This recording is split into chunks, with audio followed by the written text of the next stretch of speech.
Hello students, हमारा आज का डिस्कशन का टॉपिक है इंट्रोडक्शन टू इंटरनेशनल बिजनेस।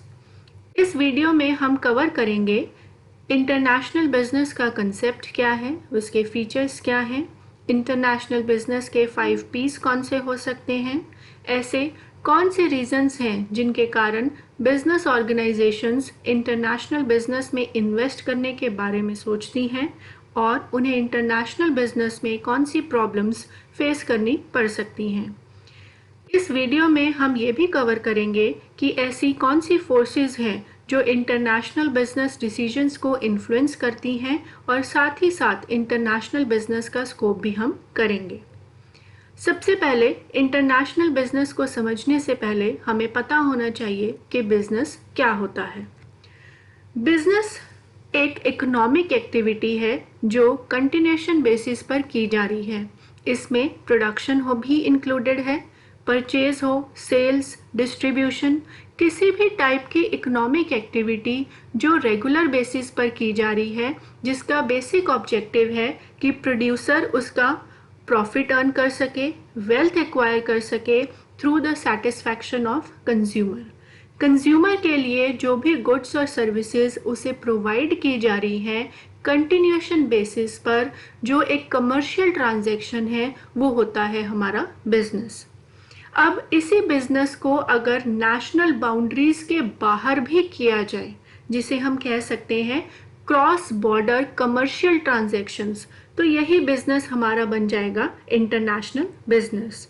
जैसा कि इस स्लाइड पर लिखा है, international business refers to all those business activities which involve cross-border transactions of goods, services, resources, information, capital between two or more nations. अगर क्रॉस बॉर्डर ट्रांजैक्शन की जा रही है दो या दो से ज़्यादा कंट्रीज के बीच में, तो वो हमारा बन जाता है इंटरनेशनल बिजनेस। हमारे पास यहाँ डेफिनेशन है एक अजामी एट ऑल की, जिन्होंने बहुत ही सिंपल वर्ड्स में डिफाइन किया है कि इंटरनेशनल बिजनेस क्या होता है। उन्होंने कहा इंटरनेशनल बिजनेस कोई भी बिजनेस एक्टिविटी हो सकती है जो क्रॉस कर लेती है नेशनल बाउंड्रीज को। अब यहाँ पर है इसका मतलब ये है कि अगर geographical limit, national geographical limit के बाहर बिजनेस एक्टिविटीज की जा रही है, तो वो हमारा बिजनेस जो है वो बन जाता है इंटरनेशनल। इन्होंने इंटरनेशनल बिजनेस के स्कोप को डिफाइन करते हुए 4 कैटेगरीज भी बताई हैं बिजनेस की। सबसे पहला है फॉरेन ट्रेड। फॉरेन ट्रेड का मतलब है फिजिकल गुड्स में डील करना। किसी भी टाइप के गुड्स में जब आप एक्सपोर्ट करते हैं, इंपोर्ट करते हैं या एंट्री पोर्ट करते हैं, तो उसे हम कहते हैं फॉरेन ट्रेड। सेकंड है trade in services. International business services में भी किया जा सकता है। सर्विसेज जैसे कम्युनिकेशन, टूरिज्म, ट्रांसपोर्टेशन या कोई भी प्रोफेशनल सर्विसेज, आउटसोर्सिंग सर्विसेज, ये भी इसमें इंक्लूडेड होता है। थर्ड है हमारे पास पोर्टफोलियो इन्वेस्टमेंट्स। पोर्टफोलियो इन्वेस्टमेंट्स का मतलब है जब कोई फॉरेन कंट्री की सिक्योरिटीज या फाइनेंशियल एसेट्स में सेल या परचेज करते हैं, तो उसे हम कहते हैं पोर्टफोलियो इन्वेस्टमेंट। नेक्स्ट है हमारे पास डायरेक्ट इन्वेस्टमेंट्स। इसे हम कहते हैं फॉरेन डायरेक्ट इन्वेस्टमेंट्स, FDI। इसका मतलब है कि बिजनेस ऑर्गेनाइजेशन ने डायरेक्टली इन्वेस्ट किया है फॉरेन कंट्री में बिजनेस में, जैसे मर्जर्स और एक्विजिशंस के थ्रू, या फॉरेन कंट्री में ही अपना मैन्युफैक्चरिंग प्लांट एस्टैब्लिश कर ले, तो वो होता है हमारा FDI। अब हम देख सकते हैं कि डोमेस्टिक और इंटरनेशनल बिजनेस में क्या डिफरेंस है। सबसे पहला मीनिंग, डोमेस्टिक बिजनेस जो है इसमें इकोनॉमिक ट्रांजैक्शंस अपनी कंट्री के जियोग्राफिकल बाउंड्रीज में ही की जा रही है, बट इंटरनेशनल बिजनेस में अपनी होम कंट्री के बाहर भी बिजनेस किया जा रहा है। इसीलिए डोमेस्टिक बिजनेस का एरिया ऑफ ऑपरेशन जो है वो लिमिटेड रहेगा, बट इंटरनेशनल बिजनेस का एरिया ऑफ ऑपरेशन वास्ट हो जाएगा, क्योंकि यहाँ पर बिजनेस एक ही टाइम पे 2 या 2 से ज़्यादा कंट्रीज में भी बिजनेस ऑपरेशंस कैरी आउट कर सकते हैं। मोबिलिटी की जहाँ तक बात है, डोमेस्टिक बिजनेस में mobility of factors of production जो है वो ज़्यादा इजी है। यहाँ पर मोबिलिटी के लिए रिस्ट्रिक्शन ज़्यादा नहीं होती, बट इंटरनेशनल बिजनेस में मोबिलिटी ऑफ फैक्टर्स जो है वो रिस्ट्रिक्टेड है। हमें यहाँ पर इंटरनेशनल ट्रीटीज या इंटरनेशनल लॉज को भी कंसीडर करना पड़ता है अपने फैक्टर्स की मोबिलिटी के रिगार्डिंग। जहाँ तक क्वालिटी ऑफ गुड्स और सर्विसेज की बात है, डोमेस्टिक बिजनेस जो है डोमेस्टिक क्वालिटी स्टैंडर्ड्स को ही फॉलो करता है, इसीलिए यहाँ पर क्वालिटी ऑफ गुड्स और सर्विसेज जो है वो रिलेटिवली लो होगी in comparison to international business, क्योंकि इंटरनेशनल बिजनेस में ग्लोबल स्टैंडर्ड्स को फॉलो किया जाता है, किसी स्पेसिफिक कंट्री के स्टैंडर्ड्स नहीं, rather international standards. Domestic business में मार्केट रिसर्च करना आसान है, बट इंटरनेशनल बिजनेस में मार्केट रिसर्च एक्सपेंसिव प्रोसेस होने के साथ साथ वेरी करेगा कंट्री टू कंट्री। अगर करेंसी डीलिंग की बात की जाए, डोमेस्टिक बिजनेस जो है सिंगल करेंसी में डील किया जाता है, जो भी होम कंट्री की करेंसी होगी उसी में डील किया जाएगा, बट इंटरनेशनल बिजनेस एक ही टाइम पर मल्टीपल करेंसीज में भी डील हो सकता है। कैपिटल इन्वेस्टमेंट लिमिट की बात की जाए तो डोमेस्टिक बिजनेस में कैपिटल इन्वेस्टमेंट जो है वो बहुत ज़्यादा हाई नहीं होगा, बट इंटरनेशनल बिजनेस में कंपैरेटिवली हाई होगा। लार्ज स्केल बिजनेस हाउसेस जो हैं डोमेस्टिक बिजनेस में उनकी कैपिटल इन्वेस्टमेंट ज़्यादा होगी, मगर यहाँ पर हम कंपैरिजन कर रहे हैं इंटरनेशनल बिजनेस से, इसीलिए यहाँ पे कहेंगे कि इंटरनेशनल बिजनेस की कैपिटल इन्वेस्टमेंट जो होगी वो हाई होगी in comparison to domestic business. Restrictions की अगर बात करें तो डोमेस्टिक बिजनेस ऑपरेशंस के लिए हमें सिर्फ एक ही कंट्री के रूल्स और रेगुलेशंस को कंसीडर करना पड़ेगा, बट इंटरनेशनल बिजनेस में हमारे पास ट्रेड बैरियर्स जो हैं वो ज़्यादा हैं, इसीलिए हमें यहाँ पर रिस्ट्रिक्शंस भी ज़्यादा होंगी। कॉरस्पॉन्डिंगली डोमेस्टिक बिजनेस में रिस्क फैक्टर भी कम होगा और इंटरनेशनल बिजनेस में मार्केट रिस्क, पॉलिटिकल रिस्क जो है वो ज़्यादा होगा। डोमेस्टिक बिजनेस में कल्चर की अगर हम बात करें तो मार्केट कल्चर रिलेटिवली यूनिफॉर्म होगा through out the same country. पूरे कंट्री की अगर हम बात करें सिंगल कंट्री का कल्चर सेम होगा, और यही इंटरनेशनल बिजनेस में कंट्री टू कंट्री हमारा कल्चर जो है वो वेरी करेगा। कॉस्ट एडवांटेज की अगर बात करें, डोमेस्टिक बिजनेस बहुत ज़्यादा कॉस्ट एडवांटेजेस पोजीशन नहीं एंजॉय कर पाता as compare to international business, क्योंकि इंटरनेशनल बिजनेस में जो हमारा स्केल ऑफ प्रोडक्शन है वो ज़्यादा बड़ा होगा, इसीलिए यहाँ पर इंटरनेशनल बिजनेस जो है कॉस्ट एडवांटेजेस पोजीशन उसकी ज़्यादा होगी।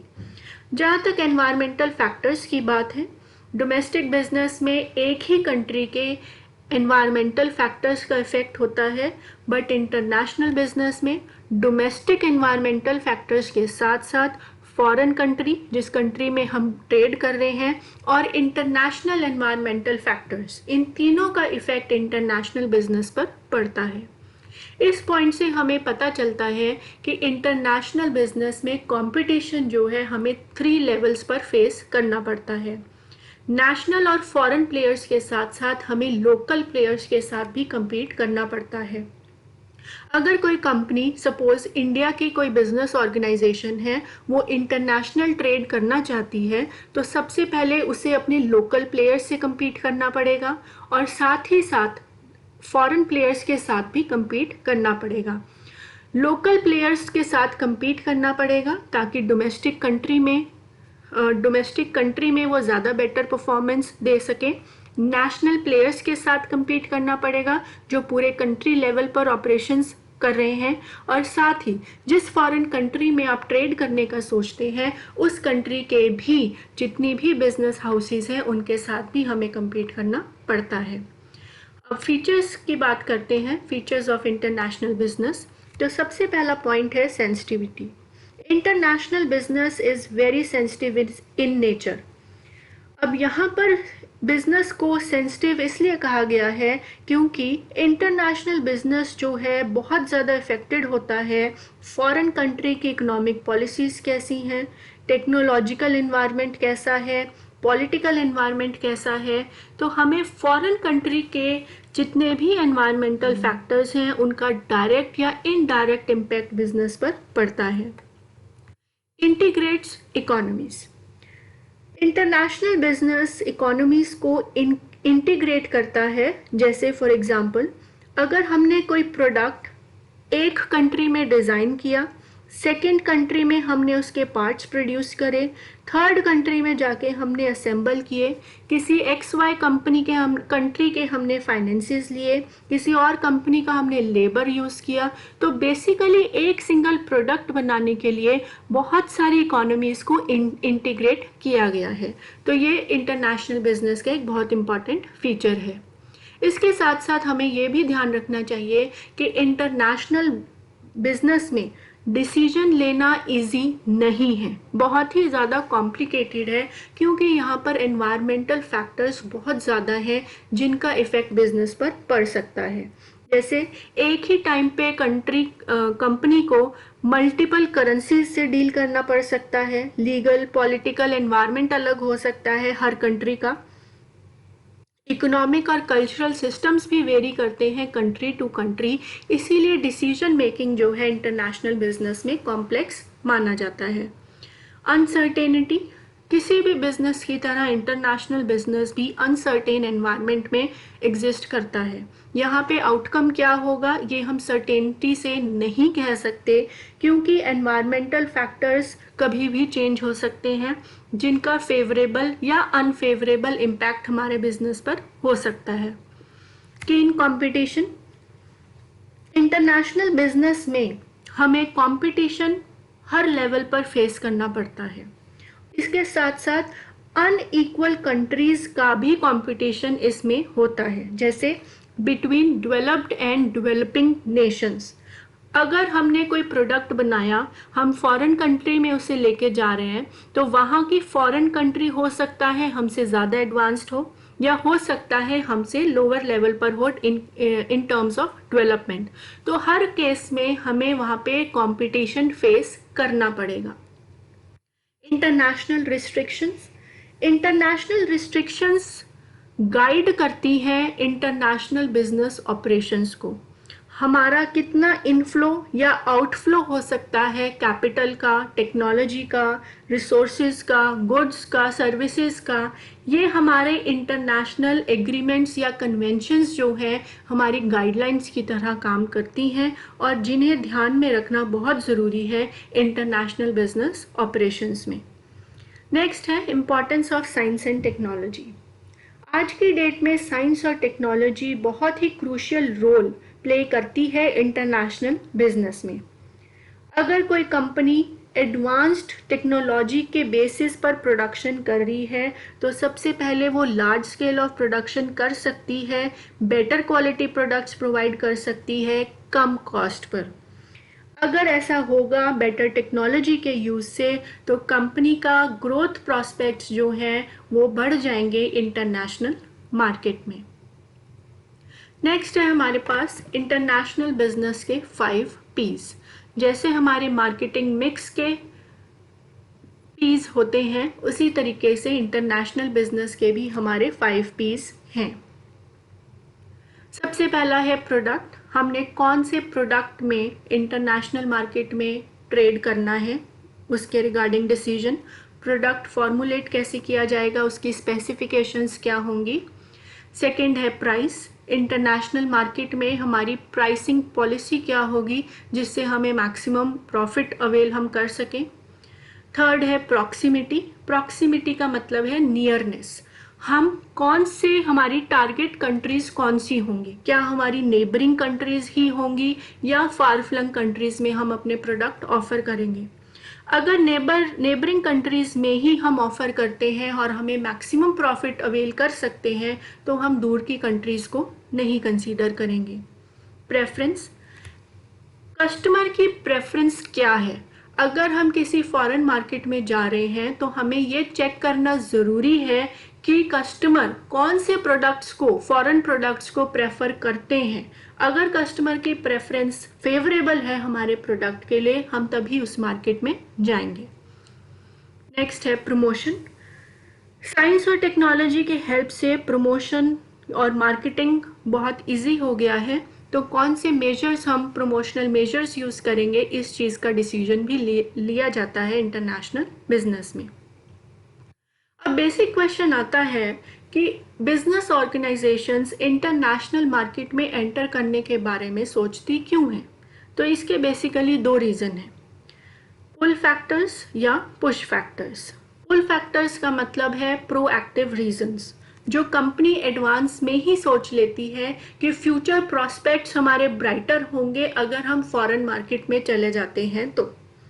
पुश फैक्टर्स कि आज की डेट में हमारी सिचुएशन ऐसी है जो हमें कंपेल कर रही है कि हम फॉरेन मार्केट में एंटर करें अगर हम चाहते हैं हमारा बिजनेस जो है सरवाइव हो जाए और हम कुछ एक्सेल अचीव कर सकें इस पर्टिकुलर बिजनेस लाइन में। तो ब्रॉडली हमारे क्या रीजंस हैं? सबसे पहला रीजन है profit advantage. No doubt business जो है प्रॉफिट मोटिव से ही एस्टैब्लिश किया जाता है।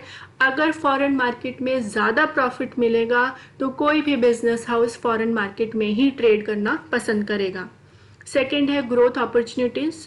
अगर बिजनेस के पास इतने रिसोर्सेज हैं कि वो फॉरेन मार्केट में जाके ट्रेड कर सकते हैं, बाहर की मार्केट अनटैप्ड है, वो पोटेंशियल यूजर्स हैं वहाँ पर, प्रॉस्पेक्ट्स हैं वहाँ पर, तो वहाँ पर ही ट्रेड करना उनके लिए बेटर होगा। डोमेस्टिक मार्केट कॉन्स्ट्रेंट्स, अगर डोमेस्टिक मार्केट की ऐसी लिमिटेशंस हैं जो अब फर्दर हम कोप अप नहीं कर सकते तो हम फॉरेन मार्केट में ही जाएंगे। अगर डोमेस्टिक मार्केट में फर्दर कोई पोटेंशियल नहीं है, ग्रोथ प्रोस्पेक्ट्स नहीं है, तो हम फॉरेन मार्केट की तरफ ही अपना रुख करेंगे। कंपटीशन, अगर हमारा प्रोडक्ट कोई नॉवेल प्रोडक्ट है किसी फॉरेन मार्केट के लिए, वहाँ पर ज़्यादा कंपटीशन नहीं है, उस केस में भी हम फॉरेन मार्केट में ही ट्रेड करना पसंद करेंगे। गवर्नमेंट पॉलिसीज़ एंड रेगुलेशंस, अगर गवर्नमेंट की कोई ऐसी पॉलिसीज़ हैं जो हमारे लिए फेवरेबल हैं, जैसे कोई गवर्नमेंट हमें इंसेंटिव दे रही है कि अगर आप फर्दर इस अपने प्रोडक्ट को एक्सपोर्ट करते हैं तो एज अ इंसेंटिव देते हैं, तो हम फॉरेन ट्रेड में जाना पसंद करेंगे। टेक्नोलॉजिकल एडवांटेज, टेक्नोलॉजिकली हम साउंड हैं, हम better quality products, large scale production कम प्राइस पे ऑफर कर सकते हैं फॉरेन मार्केट में और साइमल्टेनियसली अपना प्रॉफिट लेवल भी मेंटेन कर रहे हैं, तो हम फॉरेन मार्केट में ही ट्रेड करना पसंद करेंगे। नेक्स्ट है to manage product life cycle. जैसा कि आपको पता है कि हर प्रोडक्ट की स्टेजेस होती हैं लाइफ साइकिल में, introduction, growth, maturity and decline. अब सपोज किसी प्रोडक्ट की होम कंट्री में डिक्लाइनिंग स्टेज पर वो है और किसी फॉरेन कंट्री में वो प्रोडक्ट ही नहीं है, तो वो प्रोडक्ट अगर अपना सेम प्रोडक्ट फॉरेन मार्केट में ले जाए तो वहाँ पर वो इंट्रोडक्टरी स्टेज पर आ जाएगा, तो फिर से प्रोडक्ट लाइफ साइकिल जो है वो राइज होगी। इसका बहुत ही कॉमन एग्जाम्पल है, जैसे जापानीज कंपनी सुजुकी इंडिया में जैसे अर्ली 1980s में आई थी 800 सीसी व्हीकल के साथ। उस टाइम वो जापान में लास्ट स्टेज पर थे, बट इंडिया में जब उन्होंने एंटर किया तो उनकी वो इंट्रोडक्शन स्टेज थी। तो प्रोडक्ट लाइफ साइकिल को मैनेज करने के लिए भी हम इंटरनेशनल बिजनेस में एंटर हो सकते हैं। बट इंटरनेशनल बिजनेस में इतना इजी भी नहीं है सरवाइव करना। उसके रीजंस हैं डिफरेंसेस, चाहे पॉलिटिकल कंटेक्स्ट में आप कहें, लीगल कंटेक्स्ट में कहें, कल्चरल हो, इकोनॉमिक हो, इंफ्रास्ट्रक्चर वाइज हो, हर चीज़ जो है कंट्री टू कंट्री वेरी कर सकती है। जैसे पॉलिटिकल रिलेशंस की अगर हम बात करें, जैसे इंडिया और पाकिस्तान में अगर हमने ट्रेड करना है तो हमें पॉलिटिकल रिलेशंस चेक करने पड़ेंगे किसी भी फॉरेन कंट्री के साथ ट्रेड करने से पहले उनके टुवर्ड्स हमारी फॉरेन पॉलिसी क्या है, रिस्ट्रिक्टिव एनवायरनमेंट क्या है, इस चीज़ को चेक करना भी ज़रूरी है। बट जब डिफरेंसेस ज़्यादा होते हैं तो इंटरनेशनल ट्रेड कहीं ना कहीं हैम्पर होता है, और ये सारे के सारे डिफरेंसेस जो हैं एक बैरियर की तरह काम करते हैं। ये सारे के सारे जो प्रॉब्लम एरियाज यहाँ पर मेंशन हमने किए हैं, ये हम डिटेल में करेंगे इंटरनेशनल बिजनेस एनवायरनमेंट में।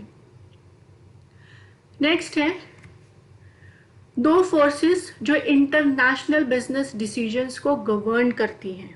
ब्रॉडली हमारे पास दो टाइप की फोर्सेस हैं, ड्राइविंग फोर्सेस और रिस्ट्रेनिंग फोर्सेस। ड्राइविंग फोर्सेस वो हैं जो हमारे बिजनेस के लिए फेवरेबल हैं, जो हमें पुशअप करती हैं ताकि हम बिजनेस प्रॉस्पेक्ट्स को, फर्दर अपॉर्चुनिटीज़ के टूवर्ड्स एक्सरसाइज करें, उन्हें एंटरटेन करें। बट रिस्ट्रेनिंग फोर्सेस वो फोर्सेस हैं जो हमें पुल बैक करती हैं, फर्दर ग्रोथ प्रॉस्पेक्ट्स को अवेल करने में कहीं ना कहीं बैरियर का काम करती हैं, जो हमारे लिए अनफेवरेबल है। मेजर ड्राइवर्स क्या हैं, क्या हो सकते हैं किसी भी बिजनेस ऑर्गेनाइजेशन के लिए? जैसे एलपीजी का कंसेप्ट इंडिया में 1991 इकोनॉमिक रिफॉर्म्स के अंडर आया। उसके बाद फॉरेन इन्वेस्टमेंट, चाहे पोर्टफोलियो इन्वेस्टमेंट हो या डायरेक्ट इन्वेस्टमेंट हो, वो हमारे लिए डोर्स ओपन हो गए। लिबरलाइजेशन की हेल्प से बिजनेस खोलने के लिए, ऑपरेट करने के लिए फॉर्मेलिटीज़ बहुत कम हो गई। टेक्नोलॉजी या आईसीटी रेवोल्यूशन से हम साइंस और टेक्नोलॉजी डेवलपमेंट की बात करते हैं, तो इससे हमारे लिए बिजनेस ऑपरेट करना बहुत इजी हो गया है। अगर हमारा ब्रांड इमेज है, इंटरनेशनल ब्रांड है, हम 4 कंट्रीज़ में ऑपरेट कर रहे हैं और हमारा ब्रांड वैल्यू इतनी ज़्यादा है कि हम इजीली किसी भी नेक्स्ट कंट्री में एंटर कर सकते हैं, तो हम जो है इंटरनेशनल मार्केट में फर्दर फ्लरिश करेंगे। कॉस्ट लीडरशिप, हमारा लार्ज स्केल प्रोडक्शन है और हम कॉस्ट लीडर हैं, इन द सेंस हम जो प्रोडक्ट बना रहे हैं वो हम लीस्ट कॉस्ट पर बना रहे हैं, और हमारी जितनी कम कॉस्ट पे कोई और नहीं बना पा रहा, और उतनी ही कॉस्ट पे हम अगर बेटर क्वालिटी प्रोडक्ट प्रोवाइड कर सकते हैं तो फॉरेन मार्केट में हमारी डिमांड जो है वो ज़्यादा होगी। बट ये जितने भी फैक्टर्स हैं, इनमें सबसे इम्पॉर्टेंट है rising aspirations and wants of customers. अगर कस्टमर की प्रेफरेंस है कि वो हमारा प्रोडक्ट लेना चाहता है, तो ये सबसे बड़ा ड्राइवर होगा किसी भी बिजनेस ऑर्गेनाइजेशन को बूस्ट करने के लिए। इसके साथ साथ एक और इम्पॉर्टेंट पॉइंट है रीजनल इंटीग्रेशंस। रीजनल इंटीग्रेशंस का मतलब है कि रीजनल एग्रीमेंट्स क्या हुए हैं। जैसे सार्क का एग्जांपल हम लेते हैं कि सार्क मेंबर कंट्रीज ने आपस में ट्रेड के लिए क्या एग्रीमेंट किया हुआ है, क्या रिस्ट्रिक्शंस लगाई हुई हैं हमारे ऊपर। तो उस केस में अगर ये फेवरेबल हैं, पॉजिटिव फैक्टर्स जो हैं हमारे लिए, जो हमें प्रमोट करती हैं कि इंटरनेशनल मार्केट में हम ट्रेड करें, तो वो हमारे लिए ड्राइवर का ही काम करेगा। इसके अपोजिट हमारे होंगे रिस्ट्रेनर्स। रिस्ट्रेनर्स का मतलब है जो हमारे लिए फेवरेबल फैक्टर्स नहीं हैं, जिनको ओवरकम अगर नहीं किया जाए, एडवांस में एक्सटेंसिवली स्टडी नहीं किया जाए, तो हमारे बिजनेस ऑपरेशंस पे कहीं ना कहीं कोई हैम्पर होगा, कोई सिचुएशन हैम्पर होगी, कोई हमारी बैरियर की तरह ये काम करेंगे। इसमें हमारे बैरियर्स इंटरनल और एक्सटर्नल हो सकते हैं। इंटरनल है जो हमारी बिजनेस ऑर्गेनाइजेशन से रिलेटेड है, मोर और लेस हम इन्हें कंट्रोल हम कर सकते हैं। जैसे मैनेजमेंट मायोपिया, मैनेजमेंट का एटीट्यूड क्या है, क्या मैनेजमेंट फार साइटेडनेस रखती है, वो दूर का सोच के आज की डेट में डिसीजन ले पाती है? अगर नहीं ले पाती तो वो एक बैरियर है। इसी तरीके से हमारा ऑर्गेनाइजेशन स्ट्रक्चर क्या है, ऑर्गेनिक स्ट्रक्चर है, मैकेनिस्टिक स्ट्रक्चर है, और कितना वेल डिफाइंड स्ट्रक्चर है। इसके साथ साथ हमारी मैन पावर कितनी इफेक्टिव है, कितनी ज़्यादा स्किल्ड लेबर हमारे पास है, कितनी ज़्यादा एफिशिएंट मैन पावर हमारे पास है जो हर सिचुएशन को डील कर सकती है इंटरनेशनल मार्केट में। हमारे कंट्रोलिंग प्रोसीजर्स कैसे हैं, कंट्रोल मेजर्स हमारे इफेक्टिव होने चाहिए इंटरनेशनल बिजनेस में। अगर ये इंटरनल फैक्टर्स एफिशिएंटली काम नहीं कर रहे हैं तो वो हमारे लिए एक कॉन्स्ट्रेंट की तरह काम करेंगे। इसी तरीके से एक्सटर्नल बैरियर्स हो सकते हैं, चाहे होम कंट्री के हों या फॉरेन कंट्री जिसे हम होस्ट कंट्री कहते हैं। होस्ट कंट्री के अगर अनफेवरेबल फैक्टर्स हैं जो हमारे कंट्रोल में नहीं हैं तो वो हमारे होते हैं एक्सटर्नल बैरियर्स। एक्सटर्नल बैरियर्स में हम इंक्लूड करते हैं गवर्नमेंट पॉलिसीज़ हो गई, सोशो कल्चरल एनवायरनमेंट हो गया, political environment, legal environment, technological advancements, international laws. तो ये सारे के सारे हमारे होंगे एक्सटर्नल बैरियर्स। लास्ट में हम डिस्कस कर रहे हैं इंटरनेशनल बिजनेस का स्कोप क्या है। इस स्कोप का मतलब है कि इंटरनेशनल बिजनेस को करने से पहले हमें माइंड में कुछ बातें ध्यान में रखनी बहुत ज़रूरी है, जैसा बिजनेस गोइंग ग्लोबल। अगर कोई बिजनेस ऑर्गेनाइजेशन आज तक सिर्फ डोमेस्टिक कंट्री में ही ट्रेड करती आ रही थी, उसको ये क्लियर कट ध्यान रखना चाहिए कि अब उसका बिजनेस जो है वो ग्लोबल हो रहा है, तो उसे ग्लोबल स्टैंडर्ड्स के हिसाब से ही अपना बिजनेस ऑपरेट करना पड़ेगा। ग्लोबल एचआर, ग्लोबलाइजेशन की हेल्प से आज की डेट में हमारे पास मोबिलिटी ऑफ फैक्टर्स, हर फैक्टर की मोबिलिटी पॉसिबल हो पाई है। इसी में से एक बहुत इंपॉर्टेंट हमारा फैक्टर है ह्यूमन रिसोर्स। ग्लोबलाइजेशन के कारण ही वर्कफोर्स डाइवर्सिटी, कल्चरल सेंसिटिविटी जो है वो इंक्रीज हुई है। इसके कारण इस मोबिलिटी के कारण जितने भी स्किल्ड वर्कर्स हैं वो डेवलप्ड इकोनॉमीज में माइग्रेट करते हैं ताकि उन्हें बेटर रिटर्न वहाँ पर मिल सके। तो इस चीज़ को भी ध्यान में रखना ज़रूरी है कि हमारा जो वर्क फोर्स है डाइवर्स हो, नो इशू, बट जो हमारा वर्क फोर्स है वो इतना एफिशिएंट होना चाहिए कि वो हर टाइप की मार्केट जो वेरी कर सकती है कल्चरल बैकग्राउंड के बेसिस पर, लीगल बैकग्राउंड के बेसिस पर, उस सबको डील करने में वो एफिशिएंट हो। Interdependency of Nations, interdependency of Nations होना बहुत ज़रूरी है इंटरनेशनल बिजनेस के सर्वाइवल के लिए। इनफैक्ट इंटरडिपेंडेंसी एग्जिस्ट करती है, कोई भी कंट्री अपने आप में सेल्फ सफिशिएंट नहीं हो सकता। अगर एक कंट्री चीप कॉस्ट पे सपोज लेबर चीप है और वो कंज्यूमर गुड्स ज़्यादा अच्छे बना सकते हैं तो वो उसका एक्सपोर्ट कर सकते हैं, और सामने वाली कंट्री जहाँ पे कैपिटल गुड्स वो कम कॉस्ट पे बना सकते हैं उनसे कैपिटल गुड्स इंपोर्ट कर सकती है।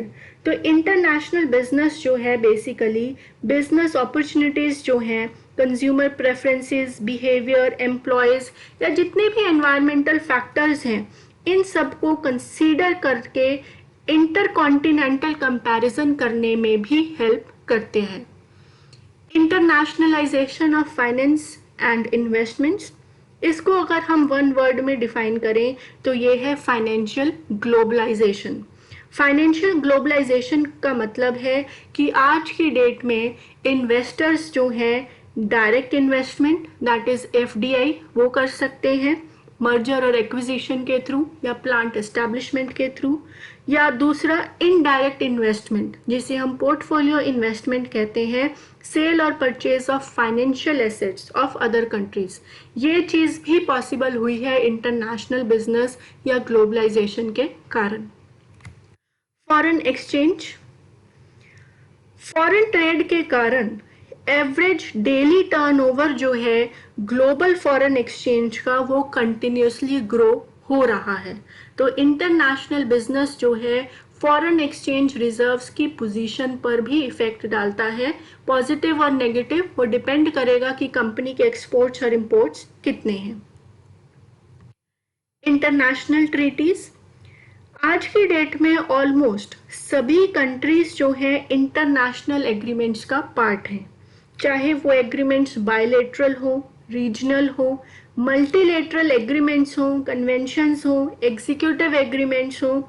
तो ये बेसिकली जो इंटरनेशनल ट्रीटीज़ हैं वो गाइडलाइंस प्रोवाइड करती हैं इंटरनेशनल ऑर्गेनाइजेशंस के लिए कि हमें इंटरनेशनल बिजनेस करने के लिए इंटरनेशनल मार्केट में कौन से कोड्स फॉलो करने हैं। इस वीडियो में हमारा यहीं तक है। नेक्स्ट वीडियो तक आप वेट करें। Thank you.